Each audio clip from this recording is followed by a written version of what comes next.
филма.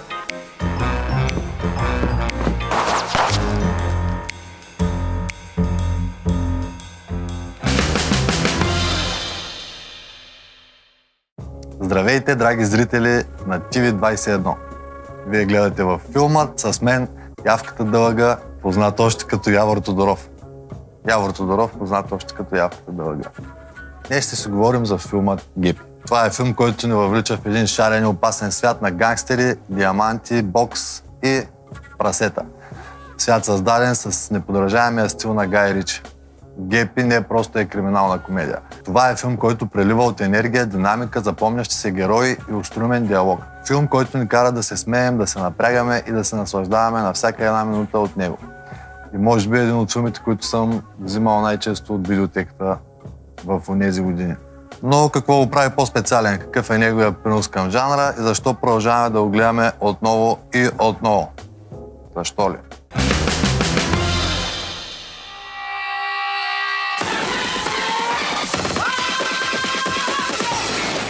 Four Fingers has a diamond the size of a fist. 86 carats. Do you know something that I don't? Jeez, it's flawless. Where? London. London. You know, fish, chips, cup of tea, Mary Poppins, London. What do I know about diamonds? I'm a boxing promoter. I've got a bare knuckle fight. I want to use the pike in. Bessie Baxley, concentrate. What? You're going to have to repeat that. Bessie Baxley, concentrate. What? What's a gun doing in your trousers? Protection. Protection from what? The Germans. I've got the case and give me the stone. The only man who knew the combination. You just shot. I'm getting heartburn. Tony, do something terrible. Where is the stone? Heavy. Shut up and sit down, you big bald... So what should I play? You can call me Susan if it makes you happy. I don't care if it's Muhammad, Imad, Bruce Lee. You're going down in the 4th round. Whoops.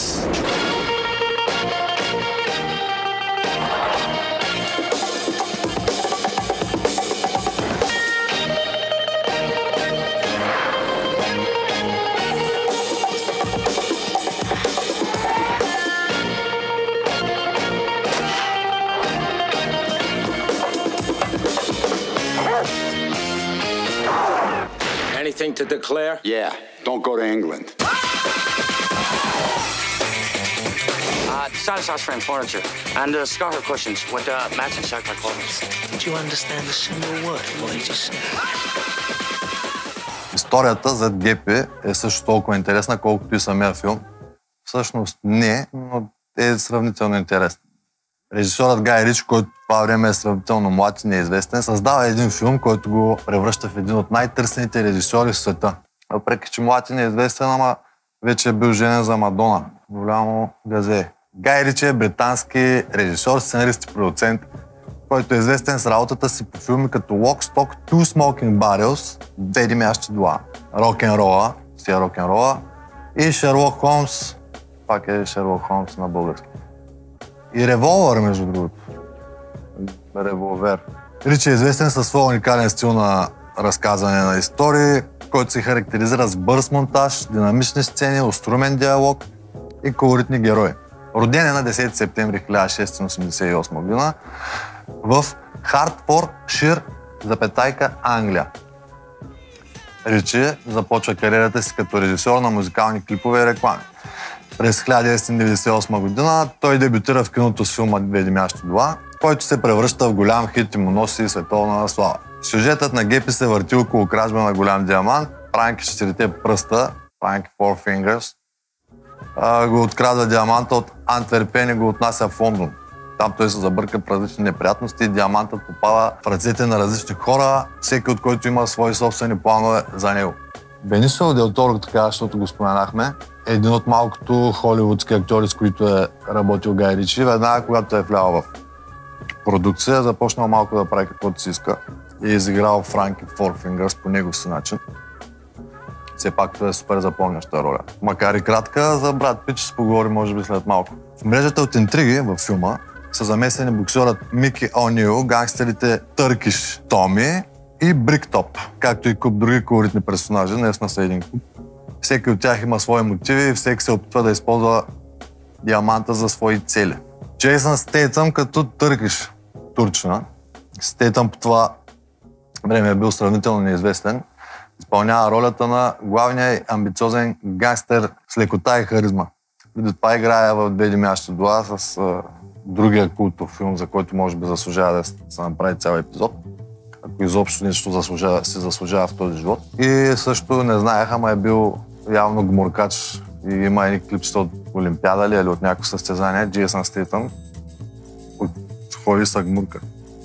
Брат Пит като Мики О'Нил, Пит играе ирландски циганин боксер, чието произношение е толкова неразбираемо, че става една от най-смешните части от филма. Брат Пит, като е гледал Две димящи дола, се е свързал с Гай Ричи и е казал: разбери, брато, аз трябва да участвам в следващия филм.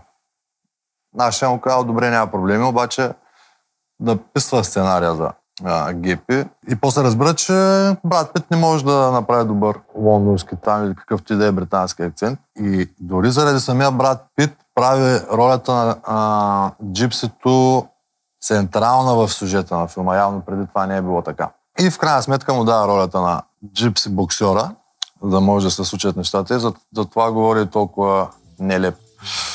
Пък Бенисио Дел Торо, като Франки Фор Фингърс, добавя своята уникална енергия към ролята на човека, който е в центъра на цялата лудница. Алан Форд, като Брик Топ, Форд вече играе безмилостния гангстер, чието реплики са едни от най-запомнящи се във филма. Шон Конъри е трябвало да изиграе тази негова роля, обаче се е отказал нещо. Казал им: не можете да си ме позволите. Алан Форд се е вмъкнал е влязъл на мястото на... Не, беше последния начин. Шон Конъри отказва и Алан Форд се явява там за трети или четвърти път. И така не беше. Всъщност той се появява на кастинга, обаче си бил забрал лешите в тях за цокерите и се е носил едни големи цокери, нали, големи очила, и Гай Ричи е видял просто неговият Брик Топ, тухлата, и в момента е този емблематичен тип. ГП е майсторски създаден филм, който държи зрителя в напрежение от първата до последната минута. Гай Ричи използва кинематографични техники, за да създаде усещане на реализъм и напрежение. Ричи използва бърз монтаж, за да създаде динамика и да поддържа напрежението. Диалогът във филма е острумен, запомнящ се и пълен с черен хумор. Наистина диалога, и лошото е, че на какъвто и превод да попаднете в субтитрите. Например, аз го гледах в HBO, мисля, че или някаква друга платформа, в другите платформи. Превода беше под всякаква критика. Дори не беше адаптиран горе-долу за български език. Сега то е ясно, че е невъзможно да се превеждат местните им жаргони, изрази и така нататък, но малко от малко постарайте се, хора. Изгърбен ли съм, драги зрители? Извинявам се. Филмът е заснет с бюджет от $10 милиона и е спечелил над $80 милиона в бокс офиса. Той е бил отличен с награда Империя за най-добър британски филм. Интересното, драги зрители, е, че нито аз, нито вие някога сте чували наградата Империя и не мисля, че това е голямо постижение. Един момент. Казват ми слушалката да не прави глупости. Брат Пит е бил избран за ролята на Ники, защото иска да работи с него. Те сценаристите не знаят, че аз ще ви обяснявам тези неща. Бенисио Дел Торо е трябвало да научи лондонски акцент за ролята си на филма, но аз поне като го гледам не виждам никакъв лондонски акцент. Филмът е заснет в Лондон, като някои от сцените са заснети на истински локации, което добавя към автентичността му. Сцената с боксовия матч е заснета с минимални CGI ефекти, като акцентът е върху реалните движения на актьорите. Най-реално и реалистично е, като в последната битка опонента на брат Пит му забива един на перкът и той фръква и такова. Това се случва всеки ден на бойното поле. На здраве на нашия тон режисьор. Гай Ричи е бил вдъхновен в филми като Goodfellas и Pulp Fiction при създаването на Snatch. Много често съм забелязал да го наричат Гай Ричи крадец от Тарантино. Със сигурност е повлиян до някъде, обаче не може да се отрече, че той създава свой собствен стил. При Тарантино няма такъв британски хумор. Очевидно защо. И лично аз получавам две много по-различни енергии от филмите на двата режисьора. Така би се изразил един сноб, който учи в надпис. Или е учил в надпис, или ще учи в надпис. Филмът е пълен с култови сцени и реплики, които са останали в историята на киното. Do you like Dax? Тази реплика на Брад Пит се превърна в една от най-известните от филма, въпреки че лично аз никога не съм я цитирал, но и никога не съм бил в Лондон, например, за да видя някакъв... Докато поръчам кафе, ще ми я цитира. Естествено, Гепи оказва влияние върху много други филми, които също се занимават с темата за организираната престъпност и нейните последици. Но, драги зрители, най-много е повлиял на българските режисьори от периода 2005 до ден днешен. Което не е критика, а направо си е нападение. Безброй пъти съм пускал с някаква надежда български филм. Уж нов, уж от талантливи хора, уж интересен. Пускам и интрото на филма е следното. Някакъв човек прави нещо, стоп кадър, джинджифила. Някаква жена прави нещо, стоп кадър, лудата Вики. Дори мисля Лондон, не знам, някои хора го харесват този филм. Съжалявам, извинявам се на всички там, които са замесени. Не. Ако случайно някой български режисьор гледа това, моля, спрете да копирате Гай Ричи, защото има на Запад някои хора го копират успешно, вие го копирате зверски неуспешно. И това го казва не кой да е, а човек като мен, който не е направил един клип във форма, един късометражен клип-филм в живота. Така че трябва да сте много засегнати. Филми като Леди Мящи Дуа, Рок-н-рола и The Gentleman дължат голяма част от успеха си на Снач. Нормално, те са в неговия стил. Въпреки че Рок-н-рола, не Рок-н-рола, Револвър ми е много странен и непонятен филм. Там е вкарал прекалено много гайричизмата си.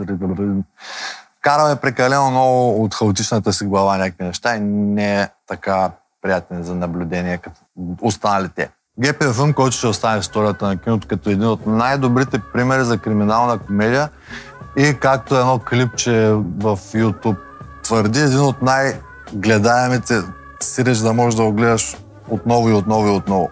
Как е на български? Most rewatchable. Прегледаеме. Най-прегледаеме. Досещате се какво имам предвид. Но най-важното е, че Гепи е филм, който ни кара да се смеем и да се наслаждаваме на всяка една минута от него. А вие какво мислите, драги зрители? Кой е вашия любим герой от Гепи? Споделете вашето мнение в социалните мрежи на TV21, където ние с радост ще ви отговорим или с радост ще ви игнорираме, или въобще няма да има намеса на никаква радост. Това беше всичко от нас за днес. Вие бяхте във филма по TV21 с мен, Явор Тодоров, познат още като Явката дълга. И се надявам епизода да ви е харесал. До нови срещи, до нови виждания и лека от мен.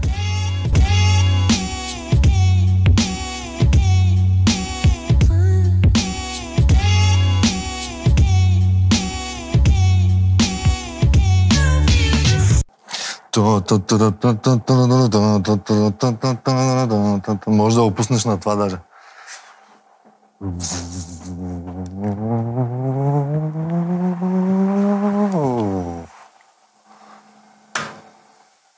La la la la la.